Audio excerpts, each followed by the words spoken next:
My name is Robert Greenberg. I'm a composer, a pianist, a music historian, and a storyteller. And I'm here to tell the stories behind some of the music that will be performed by the orchestra this season. This is wonderful music, this concert music. It's music for all of us. And the more we know about it, the more we know about its composers, the more we know about the time in which it was created, and the more we know about these pieces themselves, the more visceral, the more powerful, the more wonderful the experience is. Join me, please. Claude Debussy, who lived from 1862 to 1918, was not just one of the greatest composers who ever lived, a revolutionary early 20th century modernist whose impact is still being felt. He was as well a quintessentially French composer whose music embodies the French language like no other. It is a language of breathtaking fluidity, an amalgam of vowel and diphthong ever so gently articulated by the most delicate of consonants. It is a language as silken and as highly nuanced as a 1961 Chateau Margaux, a language that defines what it is to be French. La Mer, Preliminaries. Let us observe two most important points. One, La Mer is a work of program music. It seeks to describe, using purely instrumental forces, a pictorial narrative describing the sea. Two, like so much Impressionist art, Debussy hated the term Impressionism, but it is applicable to La Mer. Like so much Impressionist art, La Mer is about water, and is thus about the constant movement and ever-changing play of light, color, and reflection produced by moving water. Movement 1, entitled From Dawn to Noon on the Sea, or The Sea Awakening. This movement is what is called an open form, music in which thematic ideas are introduced and immediately developed in a continuous sequence. Its 5 continuous parts evoke the passing of time from dawn to noon, from inactivity to activity, from pre-dawn silence to the radiant beauty of the midday sun. The opening section, which represents dawn, has been called an incantation of awakening. The pre-dawn stillness is evoked by sustained double basses and a quiet timpani roll, over which slowly rising lines in the cellos and violas depict the first light on the horizon.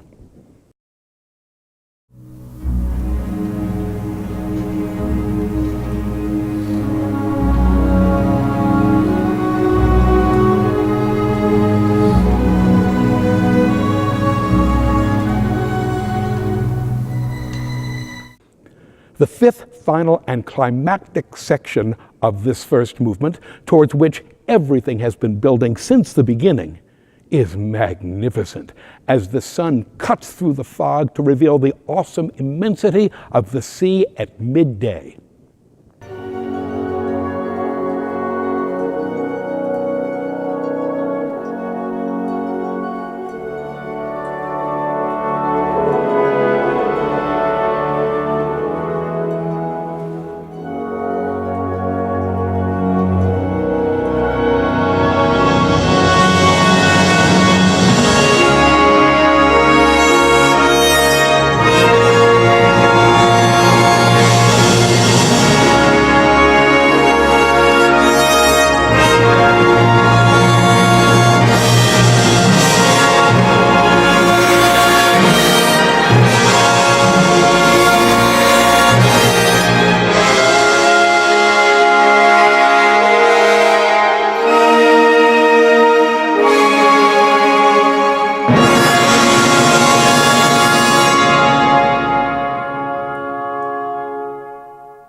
Movement 2, entitled Game of the Waves, or The Awakened Sea at Play. This second movement is lively and playful and cast in 3 parts that articulate an A-B-A structure. Let's listen to the first large section of the movement.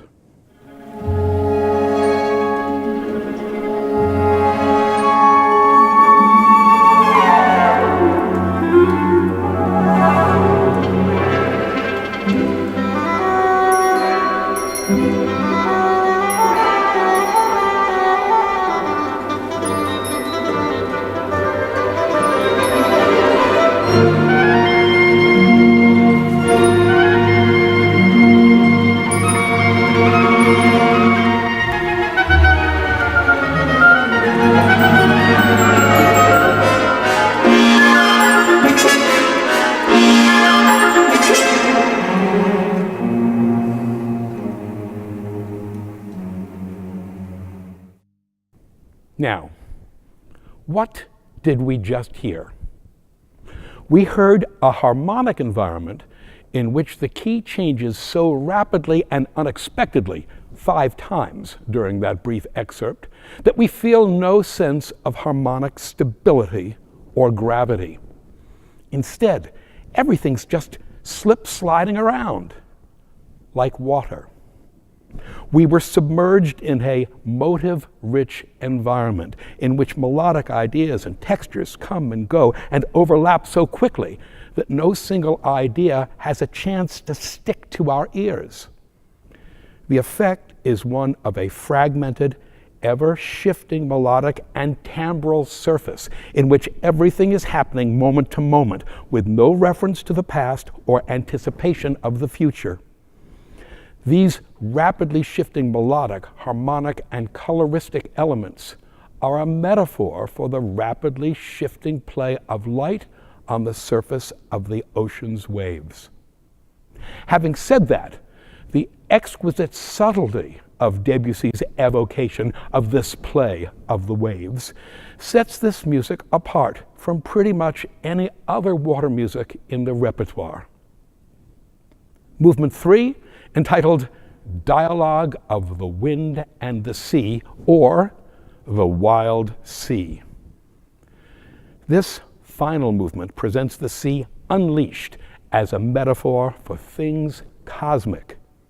Structurally, this movement is a sort of refrain form, as 3 thematic elements return periodically during the course of the movement, each of which undergoes constant transformation over the course of the movement. The movement begins with a menacing musical idea that features upwards thrusting low strings, representing the sea, and downwards moving woodwinds and horns, representing the wind. If this is a dialogue between water and air, it is a stormy one.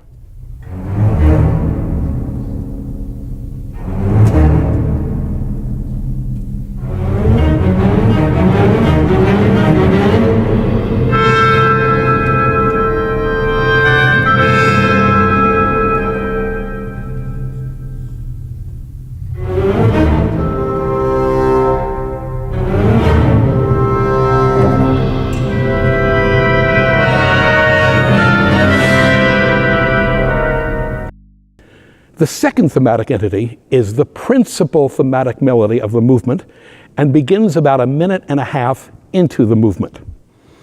It is referred to as the wind theme because it is played by the woodwinds over a roiling, watery accompaniment in the lower strings.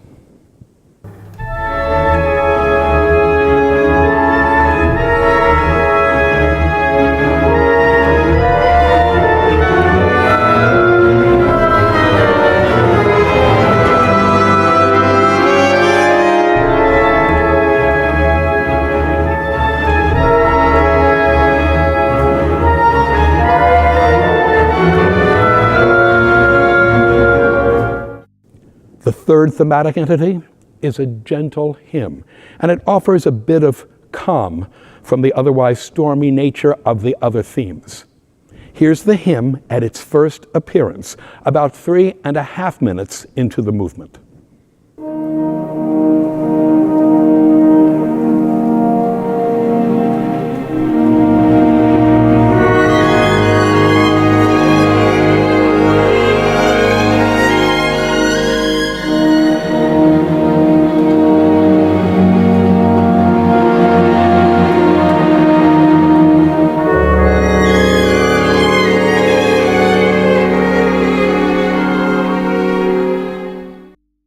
Having met its thematic entities, there are two further passages in this killer movement I'd like to point out. The first is the climactic restatement of the second theme, the wind theme, that occurs about 2/3 of the way through the movement.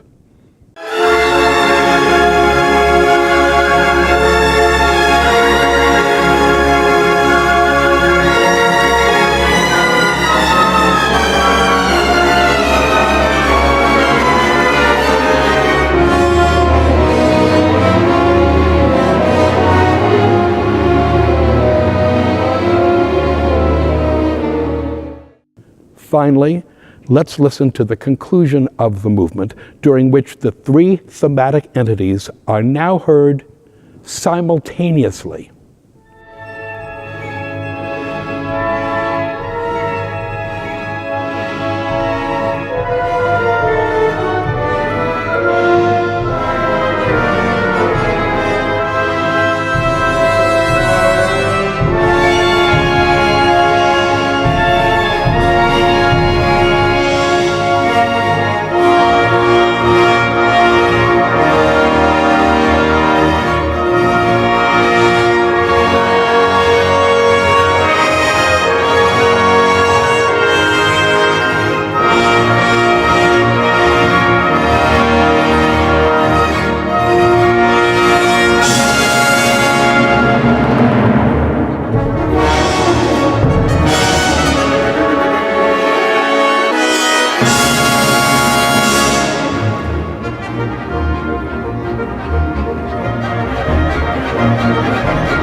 Conclusion. For Debussy, music was primarily a sensuous experience rather than an intellectual or ethical experience. For Debussy, timbre, the actual sound quality of music, became as important a compositional element as rhythm, melody, and harmony. Debussy's ear for timbral nuance, for delicate shading, for blurred edges and broad strokes of tone color are products of his French language-inspired musical soul. Thank you.